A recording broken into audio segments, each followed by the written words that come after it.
1990, an age-old conflict in the Balkans erupted into civil war.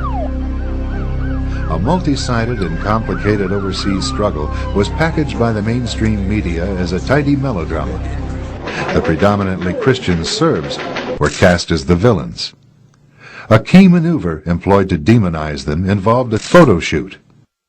The news has always been used to stampede our reason with a perception and emotion.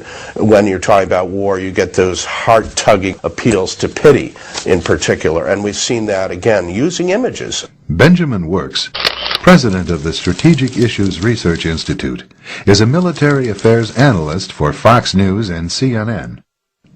He recalls the emergency shelters set up by the Serbs to accommodate Bosnian refugees. I remember very vividly seeing tours by the camp commander showing the mess hall, showing food that, I wouldn't pay money for, but I'd gladly eat if it were free.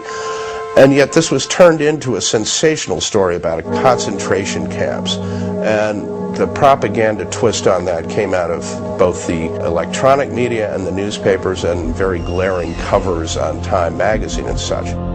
Judgment, an independent expose, reveals how a British film crew photographed a Bosnian emergency shelter to look like a Nazi concentration camp. The film crew positioned themselves inside a barbed wire enclosure to shoot out at refugees, who were free to come and go as they pleased. The cameras zeroed in on a refugee whose emaciated appearance was the result of a birth defect.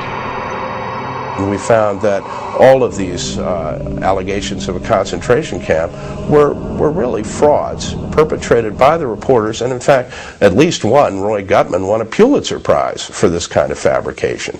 And the image that helped motivate American involvement in an overseas entanglement was a total fake.